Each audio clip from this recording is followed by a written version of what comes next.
All right. Welcome back to Don't Limit God. I am Joseph, your host. And today, my guest is Marty Fenelon, veteran, right? And Yes, he's living the retired life, the life that we all want to get to. How are you today? I'm fine. Thank you. How are you? I'm doing well. Okay, so we start every show off by saying this: God, love, and truth are universal, but the specifics of God, love, and truth are not. What are your thoughts on that? I agree, and I think the story I'd like to tell today, ties into that as well, because there certainly is an aspect that is not explainable by our science, and certainly, I believe that I'm here today because of faith and prayers and support from friends and family as well as the church that I belong to. Okay. So, for all the first time listeners and watchers, this is a series called The Greatest War Never Told is the War of Self. And this is where the guests come on and they share a battle that they've had, right? An inner battle, whether it's healing and hurt, past and current, um, learning and unlearning, right? And with the hopes to encourage, inspire you and me, really. I'm part of the audience too. Okay, so Marty, what is your story that you would like to share? Sure. So the one I'd like to share, and this is currently we're December and it's the Christmas season, so this actually is a Christmas story. So I was a sophomore in college, and had just completed the fall semester, and it had been very challenging for a number of reasons that I won't go into, but I had really worn myself out. Mm-hmm. And so it was Christmas Eve. The family was together. We had some of the extended family uh, join us. I was living in Chicago at the time, with my folks, and I didn't feel very well.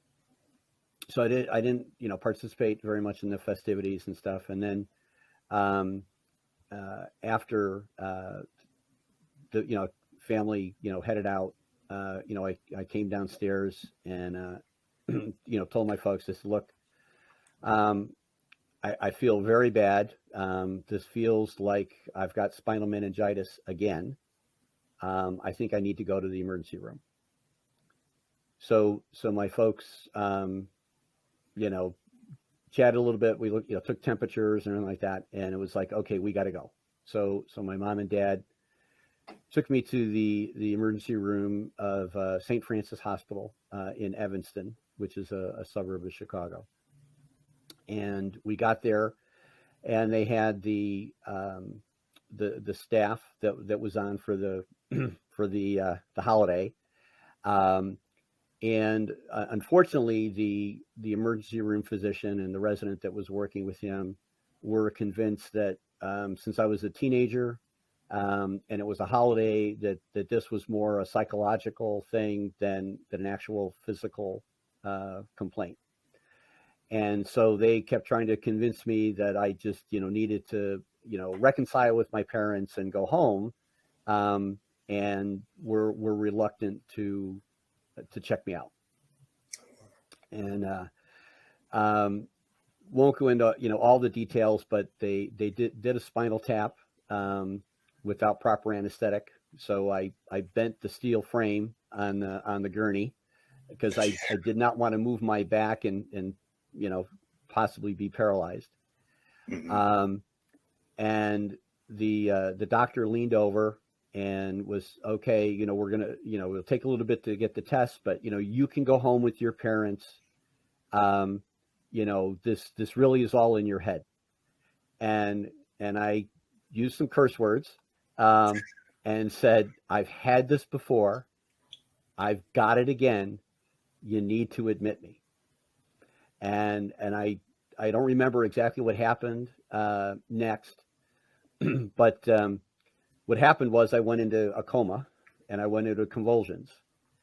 And so my mom and dad were outside and they heard a commotion, and they heard somebody yelling for orderly. So my dad, who's rather, husky, 6'2", former high school football player, runs in, and I had knocked out the doctor, broken his glasses, broken his nose, and he was on the floor out cold. The resident was on the floor. I knocked out two of his teeth, and he was on the floor, and I was flailing around on the gurney. And so it took the orderly, the security officer, and my dad to get me strapped down. So 4 days later, I came out of the coma. But in the meantime, so I'm in the hospital. I've been admitted. They tell my parents he's got meningitis. He's gone into a coma. There's no chance that he's going to live. We're going to try and keep him alive till the 26th, so that he won't die on Christmas Day. But there's nothing we can do. So my parents, were there and called back, and at this point it was about 1 o'clock in the morning on Christmas Day, and told my twin sister, hey, everything's okay. They're going to admit him to the hospital. You need to take your younger brother and sister to church tomorrow morning. So she did. So she's there, and this is an urban parish.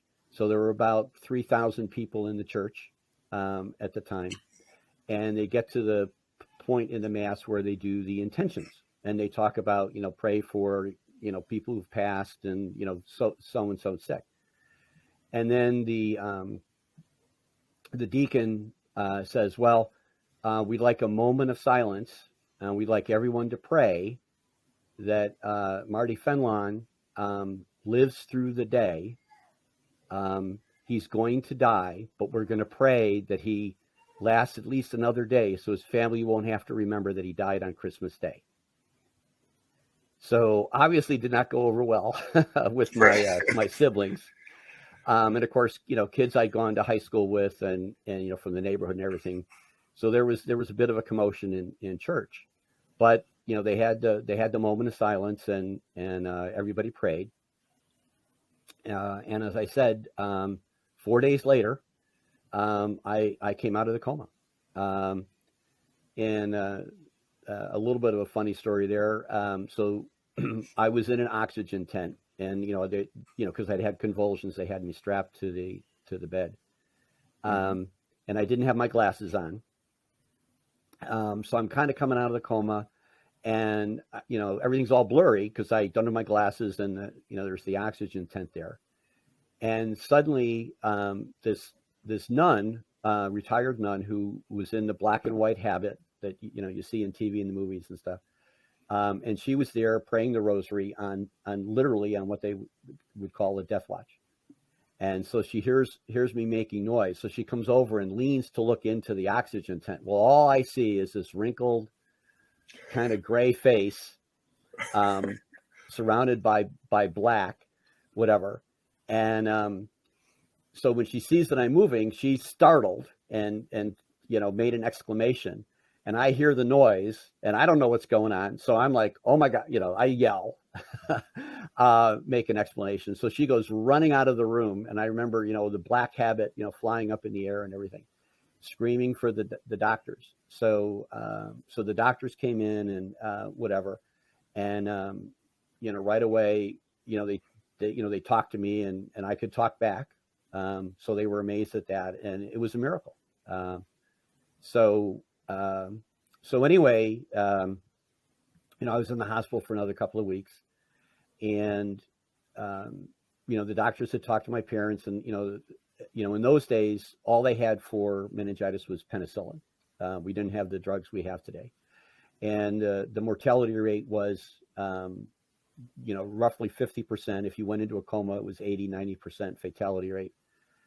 And if you did recover, there was likely to be lasting after effects. So it could be paralysis, and again, things similar to like a stroke, where you could lose, have partially paralyzed, or would not be able to speak, could have blindness, etc. So the doctors have been talking to my folks and trying to prepare them or whatever. And, they let the doctors know that I was in college. They said, well, he probably won't be able to continue. He'll need to take at least a year off, and he may not be capable of returning to college. And they said, well, he's got, a Navy Reserve Officer training scholarship. That's how he's paying for college. And, they've got physical requirements and everything else. And they go, well, he won't be able to pass any physicals. And, you just need to make some alternate plans, and he'll have to just adjust to what's possible. And so, slowly over the 2 weeks, they were, the doctors, my parents were trying to, okay, we've got to reset expectations and so on. And of course, being a, 19-year-old optimist, I refused to listen. And I was like, no, I'm going to get through it. And, this is going to be fine. Whatever. And one of the things that, despite being in the Navy program, they had a relationship with the Army and the Air Force and the Marine Corps, where you could go to different training schools. And so one of the things I'd learned when I first started at the university was that some of the upperclassmen had gone to the U.S. Army parachute training course at Fort Benning, Georgia, which is a 3-week course. So the idea was that you could voluntarily go. You would have to, pay for your own uniforms and meals and things like that. But you would go through the regular course along with the regular, Army people that would go through the program. And at the end, you would get your parachute jump wings. And I thought that was really cool. So I was telling the doctors, my parents, this is no, at the end of May, when the next semester's over, I'm going to, fly down with my buddies to Fort Benning, and I'm going to get my jump wings. And so they brought in a psychologist, and he's talking to me. And then they brought in a priest, and the priest is talking to me. And then one of the nuns decided that, well, you just, need to reset your expectations. And, God has different plans for us and everything else. And I was like, no, I'm going to do this. I'm going to go back to school. I'm going to finish the semester, and I'm going to go to Fort Benning, and I'm going to get my jump wings. So against the advice of the doctors and stuff, I went back to school. And to be fair, they were probably right. I probably should have taken at least a semester, maybe a year off. But I was worried about keeping the scholarship, and I really wanted to become a parachutist.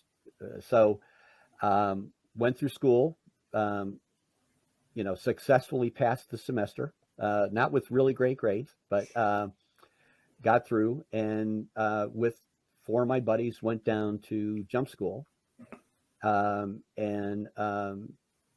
we completed the program. So basically 6 months after they had given me the last right, formally given me the last rites, and had, announced to the church that I was going to pass away, I had completed Army parachutist school and had my jump wings, and then went through the normal Navy training program for the summer as well. And in fact, at the next training segment we were at, I was elected honor man of my company for leadership and outstanding physical fitness. So to me, from last rites to 6 months later, being recognized for physical fitness is a miracle, and I've been blessed.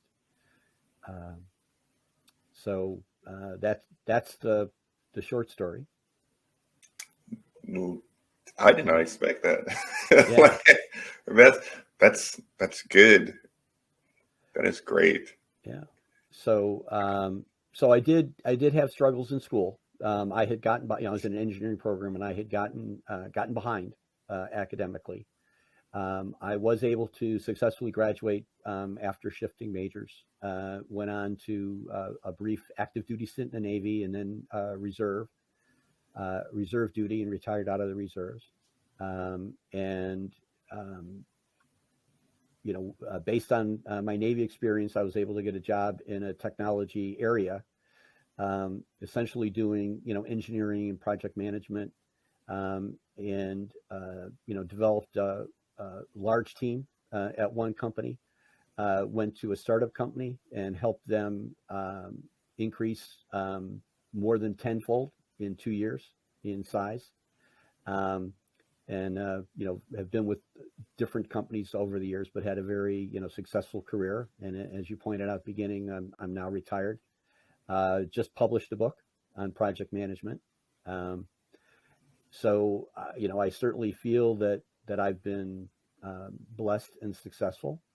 And when I look back and see that I had spinal meningitis 4 times over the course of my life, um, and uh, we discovered why when I was in my 30s, and we got some surgery to fix it. I had a skull fracture um, at the back of the sinuses, what they call the cribriform plate, and Hmm. so when I would get a sinus infection, it would then turn into spinal meningitis. Uh, Um, so finally, a doctor discovered that, and did the surgery to correct that. So I've been fine ever since. But um, when I had it the fourth time, uh, the doctor was saying, "He says, okay, based on when you first had it, the odds were, 1,000,000 to 1 that you would survive and not be affected in some way." And he said, by the second time you had it, and the fact that, the severity, et cetera, it was 1,000,000,000 to 1.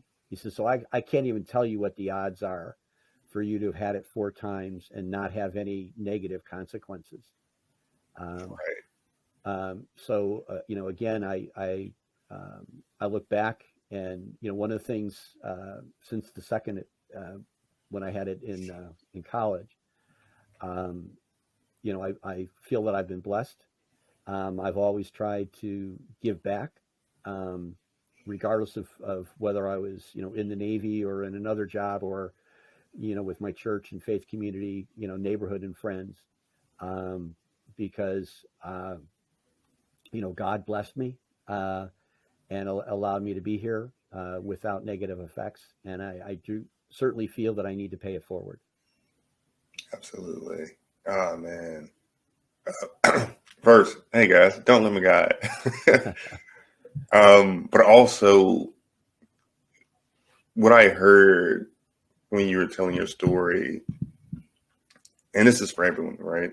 Yeah. Is a lot of times our desire doesn't match with the norm, right? Or the expectation of others. Right. But your conviction, and even, being young and naive, Yeah. right? Yeah. But that helped you accomplish, or at least to me, it seems like it helped you accomplish what you set out to accomplish and to overcome. Uh, Definitely. And I think, part of it was also my faith, believing that, not that I was important, but that I had a purpose, and that, I needed to pay it forward. Um, Certainly some of the conversations that I had with, um, some of the religious advisors, particularly in the hospital, about, what I would be capable of doing, and what God's plan for me might be. I certainly felt that um, I'm not going to meet the expectation. I'm going to exceed the expectation, but I'm not doing it on my own. I certainly had great family and friends and a faith community to help me along, and that was important um, to help me believe in myself. That with their help and with God's help, that I could achieve my ambitions. Man, that was a great story. I I had planned to put this out later, but it's Christmas, guys. Um, so this may be a Christmas episode Yeah. uh, because of Well, you. yeah. So, well, you're gonna laugh. So, my meningitis was called the holiday disease by my family. So the first time I had it was Easter when I was 15. Oh wow. Um, and um, and then the second time, which was the most serious of the four, was Christmas. Then the third time I had it actually was the weekend that I graduated from college. It turned out to be a very mild case, um, but did not make the Navy happy because I was officially they owned me at that point. Hmm. And then the fourth and final time was Thanksgiving Day, many years later. Um, and we were getting ready for Thanksgiving and everything like that, and it came on again.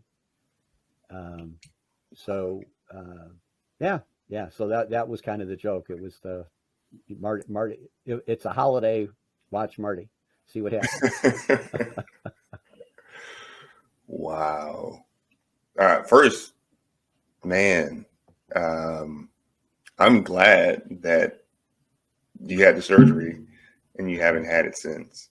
Yeah. Um, wow. Yeah. And so you said you had a book. What is the title of your book? Sure. It's there's a new sheriff in town. It's about project managers taking over a project that has already started.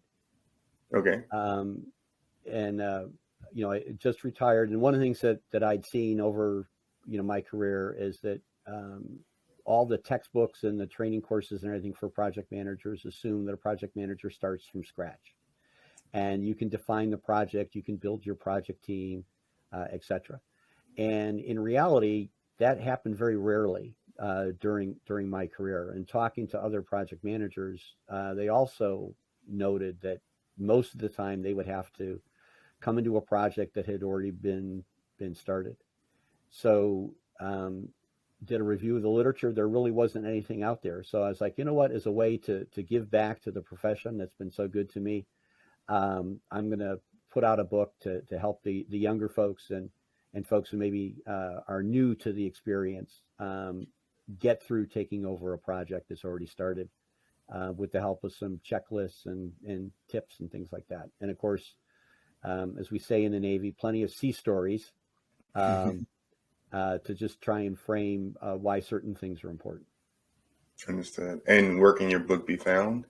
It's on Amazon. Okay.